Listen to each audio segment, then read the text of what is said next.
स्थापना की जरूरत साहब को क्यों पड़ गई? साहब से पहले भी तो सैकड़ों लोग शिव के शिष्य हुए जो किताबों में है, लेकिन हम और आप नहीं जानते उनको कि कौन है ये। जिन्होंने वो पुस्तक पढ़ी होगी वो जानते होंगे, जिन्होंने नहीं पढ़ी वो नहीं जानते। जिन्होंने वो पुस्तक पढ़ी भी, जाना भी, तो कोई लाभ नहीं हुआ, क्योंकि शिव जगत गुरु है। ये तो 3000 साल से पुराण में चला रहा है। हम और आप कहाँ जुड़ रहे थे उससे? साहब ने उस गुरु को, उस महादेव के उस स्वरूप को धरती पर उतारा हमारे आपके लिए। आप क्या खाते हैं, आप क्या नहीं खाते हैं, आप क्या पहनते हैं, उससे कोई मतलब नहीं है कि आप अमीर हैं कि आप गरीब हैं। साहब ने कहा अब जहाँ हैं, जैसे भी है, उसी स्थिति और परिस्थिति में उस महादेव को अपना गुरु बना सकते हैं। और उसके लिए मात्र 3 काम करने के लिए कहा उन्होंने, चौथा कोई खुद नहीं दिया। और ये 3 काम भी क्या है? उन्होंने नहीं कहा कि आप पुराण पढ़िए, उन्होंने नहीं कहा कि उपवास करिए आप, उन्होंने नहीं कहा कि आप गेरुआ धारण करके आइए, उन्होंने नहीं कहा कि आप कमंडल उठा लीजिए, उन्होंने नहीं कहा कि घर बार छोड़ के आ जाइए। उन्होंने कोई बंदिश जनमानस पे साहब श्री ने लगाई ही नहीं,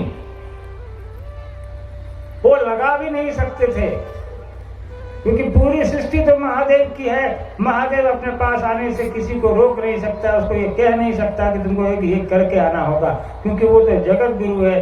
जगत गुरु किसी को अपने बंधन में नहीं बांध सकता। बंधन में वही बांधेगा जो शरीर में है।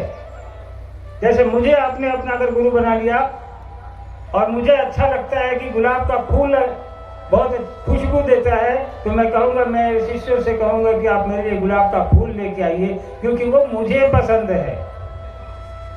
तो मैं शरीर में हूँ तो मेरी पसंद और मेरा नापसंद मेरे शिष्यों पर असर डालेगा। लेकिन महादेव तो शरीर में है, वो तो गुरुओं के भी गुरु है, सदगुरुओं के भी गुरु है, जगत गुरु है। उन्होंने कोई बंदिश बनाई ही नहीं। साहब ने कहा कि वो जगत गुरु है तो आपको रोक भी नहीं सकता। इसीलिए देखिए आज इस मैदान में बैठे लाखों लोगों से पूछिए, अपने बगल में बैठे किसी व्यक्ति से कि भाई साहब क्या आपको आपकी उसकी जाति पता है? मैं भरोसे के साथ कह सकता हूं कि आपको अपने बगल में बैठे व्यक्ति की जाति का पता नहीं होगा। साहब ने ऐसी दुनिया बनाने की कोशिश की है, इन सब चीजों से अलग, संकीर्णताओं से अलग।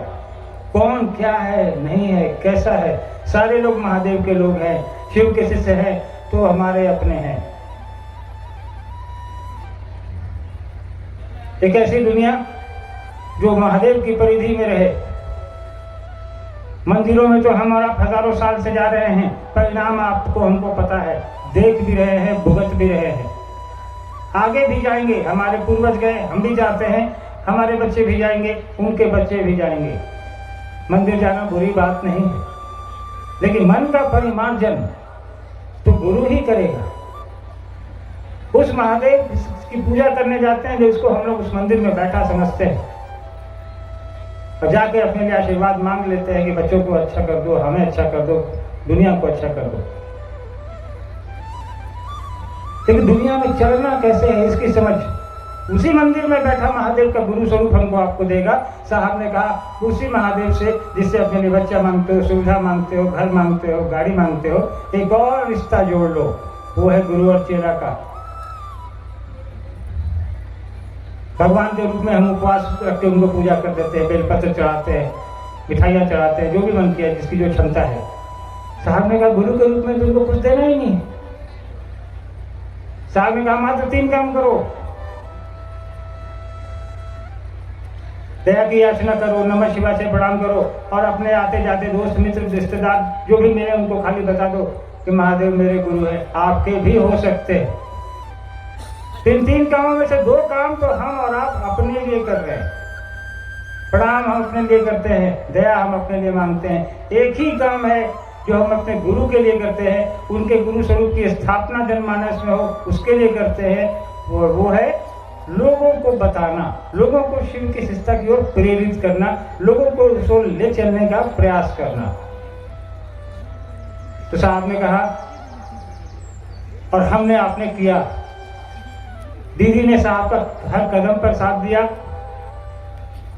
और ये क्षेत्र साहब और दीदी की इस यात्रा का गवाह है।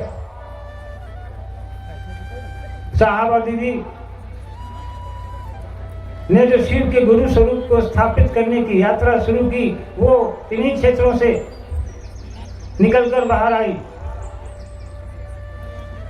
और महादेव के गुरु स्वरूप की स्थापना आज पूरे देश में, देश से बाहर उनके गुरु स्वरूप पर बात हो रही है। अभी कुछ दिन पहले साहब के ऊपर में कंबोडिया एक देश है, वहां से एक गुरु जी आए, स्वामी जी, दक्षिण भारत के रहने वाले। उन्होंने कंबोडिया से उपवन तक की यात्रा यह जानने के लिए की कि आखिर यह हरिनानंद साहब हैं कौन, जिसके बारे में पूरी दुनिया कहती है कि महादेव का चेला है, सबको महादेव का चेला बनाते चलता है। तो सोचिए, कुछ न कुछ तो है। महादेव गुरु स्वरूप पे विराजमान है और वो एक्ट भी कर रहे हैं, वो काम भी कर रहे हैं, वो परिणाम भी दे रहे हैं, तभी हम और आप यहाँ इतनी बड़ी संख्या में बैठे हैं। वरना क्या आवश्यकता है किसी को जो अपना घर छोड़कर आएगा, जो अपनी नौकरी छोड़कर आएगा, कोई अपनी खेती छोड़कर आया है, कोई बच्चों को छोड़कर आया है।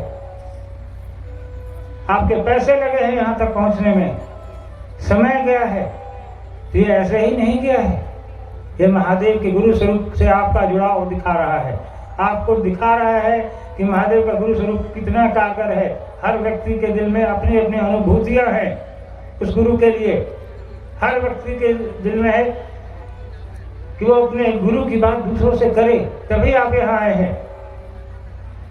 ये परिवर्तन, ये जागरण है व्यक्ति के शिव के गुरु स्वरूप से जुड़ाव के बाद का।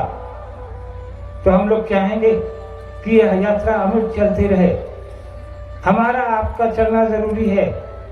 वो महादेव तो पूरी दुनिया चला रहा है, हमको आपको उसकी ओर चलना है।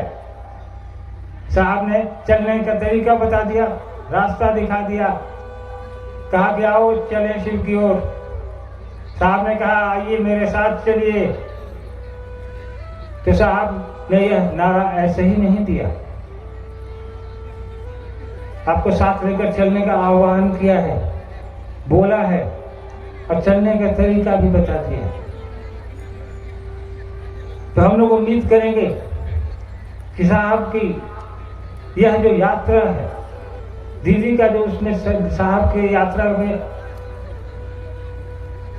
अनवरत सहयोग है, साहब दीदी से आशीर्वाद लें हम लोग कि अपने उस गुरु की स्थापना हर एक व्यक्ति के दिल में करने का संकल्प लें। उससे पहले यह आशीर्वाद भी मांगे कि हम शिव के शिष्य हो जाएं, यह आशीर्वाद हमको दीजिए। अपने गुरु से इसकी याचना करिए कि हम आपके शिष्य हो जाए। साहब दीदी से आशीर्वाद मांगिए। गोलमा किस धरती पर उमड़ा यह जन सैलाब यह बता रहा है कि महादेव का गुरु स्वरूप आपके दिलों में धड़कता है। हम आप लोगों से यह अनुरोध करेंगे कि जब वापस लौटकर आप जाएंगे अपने घरों को, तो महादेव के गुरु स्वरूप और साहब दीदी के आशीर्वाद को अपने साथ लेकर जाएंगे और पुनः उसी ऊर्जा के साथ, जिस ऊर्जा के साथ आप वर्षों से लगे हैं महादेव के गुरु स्वरूप को स्थापित करने में, इतनी मेहनत, इतनी ताकत हमको आपको हमारे गुरु दें कि दोबारा इस मैदान में मुलाकात नहीं हो, इससे बड़े मैदान में आपसे मुलाकात हो। बरखा देवी आपके बीच आई हैं। बहुत दिन से यह कार्यक्रम होना था आयोजित, लेकिन जब महादेव की इच्छा होती है तभी कुछ होता है। साहब का आदेश कि गोलमा में कार्यक्रम होगा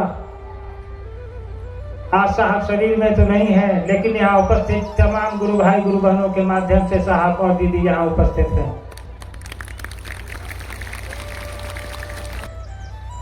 तब तक के लिए मुझको अनुमति दीजिए। आप सभी को मेरा प्रणाम।